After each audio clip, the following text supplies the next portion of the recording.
ناظرین، آپ دیکھ رہے ہیں عدالت نیوز اور میں ہوں آپ کا میزبان فیصل گلزار، اور آج اس وقت ہم موجود ہیں تعلیمی بورڈ میرپور میں، اور ہمارے ساتھ موجود ہیں چیئرمین تعلیمی بورڈ جناب پروفیسر نذر حسین چوہی صاحب، جن سے بات کریں گے کہ موجودہ جو دور ہے تعلیم کا، اس میں ڈیجیٹائلائزیشن سسٹم کی طرف یہ جا رہے ہیں، تو اس حوالے سے یہ کیا کہیں گے، اور دوسرا جو ہے ان سے بات ہوگی 9 کا جو رزلٹ ہے وہ بھی آنے والا ہے، اس حوالے سے کیا کہتے ہیں۔ سب سے پہلے سر، آپ کو جو ہے موجودہ جو صورتحال ہے تعلیم کی، اس میں جو آپ اپگریڈیشن کر رہے ہیں، اس پر ہم آپ کو مبارکباد پیش کرتے ہیں۔ تھوڑا سا ہمارے ناظرین کو بتائیے گا کہ جو ڈیجیٹلائزیشن سسٹم ہے، اس سے ایک عام جو اسٹوڈنٹ ہے اس کو گھر بیٹھے کن کن سہولیات سے جو ہے وہ مستفید ہو سکتے ہیں وہ۔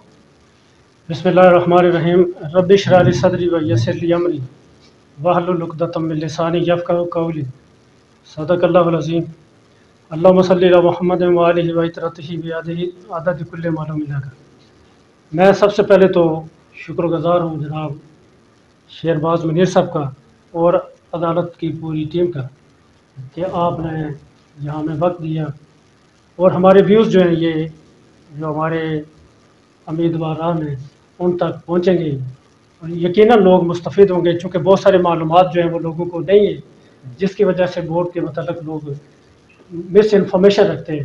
تو یہ میرا خیال ہے یہ ہمارا ایک سورس بنے گا، اس سورس کے ذریعے لوگوں کو ایگزیکٹ بورڈ کی پوزیشن اور بورڈ کے ساتھ جو لوگوں کا لنک ہے وہ بالکل کلیئر ہو جائے گا۔ آپ کا سوال کے مطابق میں یہ سمجھتا ہوں کہ جو تعلیمی بورڈ ہے یہ اس وقت اس کا رول جو ہے یہ ایک ڈرائیونگ فورس کا ہو گیا، یہ اپنے اسٹوڈنٹس کو بھی اور ٹیچرس کو بھی ڈرائیو کرتا ہے۔ اگر بورڈ کی پالیسیز اچھی ہوں گی تو تعلیم پر اس کا امپیکٹ اچھا ہے، اور اگر بورڈ کی پالیسیز میں اسٹینڈرڈائزیشن نہیں ہوگی تو ڈیفینیٹلی ایجوکیشن کا معیار گر جائے گا۔ انفارچونیٹلی یہ ہوا کہ پچھلے 76 سالوں میں ہم دو ہی چیزوں پر فوکس رہے ہیں، ہمارا ایگزام دو ہی چیزوں پر فوکس رہا، ایک ریممبرنگ اور انڈرسٹینڈنگ کے اوپر۔ موسٹلی اس کا جو پورشن تھا وہ ریممبرنگ تھا۔ یہ دونوں سٹیجز جو تھیں اس سے کوئی آؤٹ پٹ نہیں نکلی، جس کی وجہ سے نہ ہی ہم بہت اچھے سائنٹسٹ پروڈیوس کر سکیں، نہ ہی ہم نوبل پرائز ہولڈر پروڈیوس کر سکیں، نہ ہی ہم اچھے پولیٹیشین پروڈیوس کر سکیں۔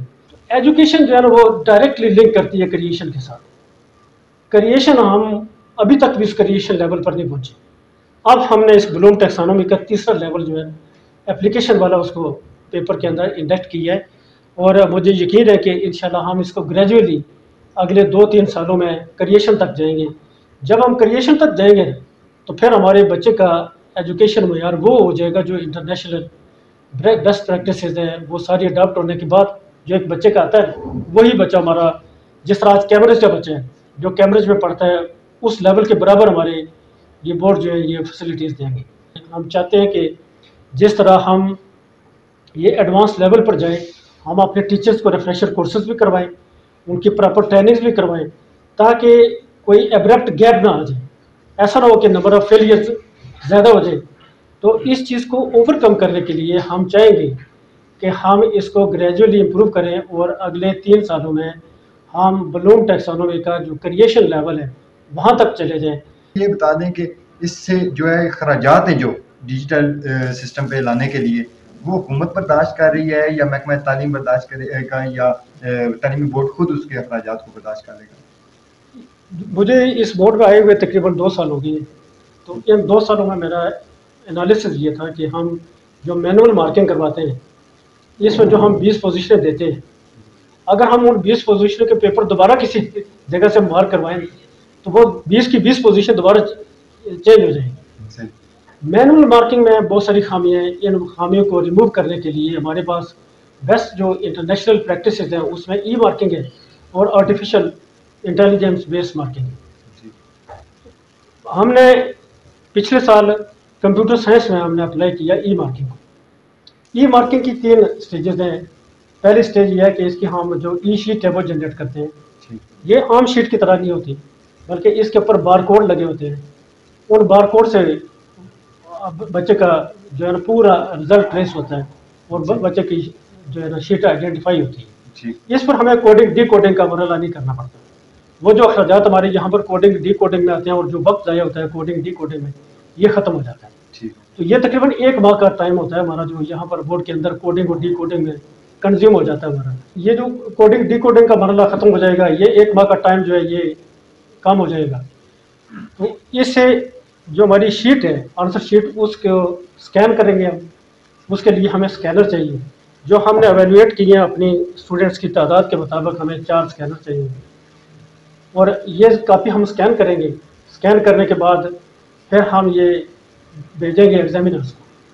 اب جب اس کو مارک کرے گا اس کا پروسیجر یہ ہے کہ اس کی اسکرین کے اوپر 3 کالم اپیئر ہوں گے. پہلے کالم میں بچے کا آنسر ہوگا, دوسرے کالم میں اس کی جو اس آنسر کی پاسبل بیسٹ جو رپلائی ہے وہ ہوگا, تیسرے کالم میں روبریکس ہوگی. اور اب ٹیچر نے کیا کرنا ہے, ٹیچر کو ہم اگر کوشچن نمبر 1 ایک ٹیچر کو دیتے ہیں, پوری مارکنگ میں وہ کوشچن نمبر 1 ہی کریں گے.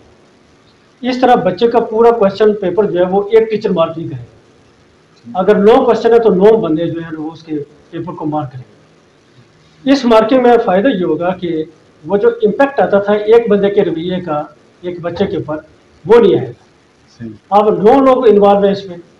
پھر دوسرا امپیکٹ یہ ہوگا کہ جو بچے کی اسٹیٹمنٹ ہے, ایگزامینر نے جسٹ اس کو کمپیئر کرنا ہے بیسٹ اسٹینڈرڈ کے ساتھ جو ہم نے سیکنڈ کالم میں دیا ہو. تیسرے کالم میں بچے جو روبریکس ہیں اس کو کلک کرنا ہے. اب وہاں پر ایگزامینر نمبر نہیں دے گا, نمبر سسٹم خود ابارٹ کرے گا. اور اگر سسٹم یہ انالائز کرتا ہے کہ یہ جو اس نے روبریکس کلک کی ہے مثلا ایکسٹرا آرڈنری ہے, آؤٹ اسٹینڈنگ ہے, ویری گڈ ہے, گڈ ہے, اس طرح کے روبریکس ہوں گے, اگر وہ سسٹم اسیس کرتا ہے کہ یہ پراپر نہیں ہے تو اس ایگزامینر کو وہ کہے گا کہ ری مارکنگ یا ری چیکنگ. اس سے وہ جو امپیکٹ آتا تھا بچے کے اوپر اس کی مارکنگ کا وہ منیمائز ہو جائے گا. یہ جو ہم نے پریکٹس کی ہے کمپیوٹر سائنس کے اندر پچھلے 2 سال میں ہم یہ اس کو چیک کر رہے تھے, تو ہماری یہ تقریباً انالیسس یہ ہے کہ یہ بہترین مارکنگ ہے. اور اس مارکنگ پر ہمیں بہت کم جو کمپلین تحفظات و خدشات دور ہو جائیں گے. جی انشاءاللہ. پھر اس کو چیک کرنا کا بھی جو چیک کرنا ہے اس کا بھی بڑا آسان پروسیجر ہے. ہم اس کو جو ہم سسٹم ڈیولپ کرنے جا رہے ہیں وہ آن لائن سسٹم ڈیولپ کرنے جا رہے ہیں جس میں بچے کو گھر بیٹھے اپنے موبائل کے اوپر بہت ساری اپلیکیشن جو ہے وہ مل رہی ہیں. تو ایک ہم سیلف سروس مشین جو ہے یہ بھی آئندہ لگانے جا رہے ہیں. اس سیلف سروس مشین کے ذریعے بھی بہت ساری جو چیزیں ہیں وہ بچے کو گھر بیٹھے سہولتیں جو ہے نا وہ آسانی کے ساتھ اویلیبل ہے. سر اس سارے میں تھوڑا سا بتا دیں, ہمارے ناظرین بھی دیکھ رہے ہیں, اسٹوڈنٹ بھی دیکھ رہے ہیں کہ جو فیس اسٹرکچر وغیرہ ہے, جیسا چلان ایک چیز ہے, ہم یہاں پہ پیپر ری چیکنگ کے لیے کچھ چلان جا کے بینک میں جمع کروانا پڑتا تھا, تو اس کے لیے بھی وہ آسانی ہے کہ وہ بھی آن لائن کروا سکیں گے اس میں ڈیجیٹلائزیشن سسٹم میں گھر بیٹھے. اس میں مثلا جو سیلف سروس مشین ہے اس میں بچے کو ہم جو سہولتیں دیں گے وہ NOC کی سہولتیں دیں گے, مائگریشن کی تمام سہولتیں, رزلٹ کارڈ جو ریوائز رزلٹ کارڈ ہے وہ مل جائے گا اس کو. پھر اس کو آن لائن رجسٹریشن کی سہولت ہوگی. بچے نے کیا کرنا ہے کہ اپنا جا کے اس میں ID کارڈ یا اپنے رجسٹریشن نمبر فیڈ کرنا, اس کا پورا ڈیٹا سامنے اپیئر ہو جائے. وہاں سے اس کو جو ڈاکومنٹس چاہیے ہوگا, اگر اسے بورڈ ٹو بورڈ مائگریشن چاہیے, بورڈ ٹو کالج مائگریشن چاہیے, یا اس کو مائنر نیم کے اندر کریکشن چاہیے, یا پھر اس کو کوئی اگر ڈپلیکیٹ سرٹیفکیٹ چاہیے, یا پھر اس کو اگر رول نمبر سلپ چاہیے, یا اس کو ریوائز رجسٹریشن کارڈ چاہیے, یا ویریفیکیشن چاہیے, وہ اس کو کلک کرے گا. یہ اس کے بعد سامنے ساری جو ہمیں فیسلٹیز ہیں یہ اپیئر ہوں گی, اس کو کلک کرے گا. جب وہ کلک کرے گا اس کے سامنے اس کا جو چلان ہے وہ جنریٹ ہو جائے گا. چلان پرنٹ کرے گا, وہ اس چلان کو وہ اپنے موبائل اپلیکیشن سے بھی وہ ہمیں بھیج سکتا ہے, وہ کونیکٹ ایپ سے بھی بھیج سکتے ہیں. یہ ہم اس میں 1 بل کی سہولت ابھی نہیں دے رہے. ہم جب تک ہمارا یہ فائنانس ڈپارٹمنٹ ہم پہلے چاہ رہے ہیں کہ اپنا ہمارا اتنا اسٹیبل ہو جائے تاکہ ویلیڈیشن اس کی آسانی سے ہو سکے, ریئل ٹائم ویلیڈیشن ہو جائے, تو پھر ہم 1 بل کے اوپر چلے گئے. یہ تمام سہولتیں وہ اپنے موبائل سے فوراً وہ چلان پے کرے گا. چلان پے کرنے کے بعد وہ چلان نمبر جو ہے وہ ڈالے گا اور اس کو جو ڈاکومنٹس ہوگا وہ وہیں وہ پرنٹ کر کے اپنے پاس لے سکتے. سر یہاں پر تھوڑا سا ہمیں بتا دیں کہ ابھی حالیہ جو 9th کا رزلٹ کے حوالے سے وہ بھی بچے انتظار میں ہیں کہ کب تک جو ہے اس کی کوئی ڈیٹس وغیرہ کوئی 9th کے بجائے نا ہم نے فوکس رکھا کہ ہم سیکنڈ ایئر کا پہلے تھے. کیونکہ 10th اور جو سیکنڈ ایئر جی۔ ہے ایف ایس سی یا ایف اے یا آئی کام جو ہے ان بچوں نے آگے جا کے یونیورسٹیز کے اندر داخلے لینے ہیں. تو ہمارا یہ تھا کہ یہ بچے جو داخلہ لینے والے ہیں ان کے نتائج ہم پہلے جو ہے نا اناؤنس کریں.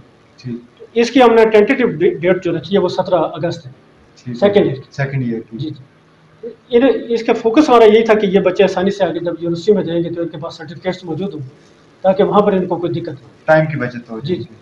باقی جو ہماری 2 کلاسز ہیں 9th اور 10th کی یہ ہماری پروموشن کلاسز ہیں.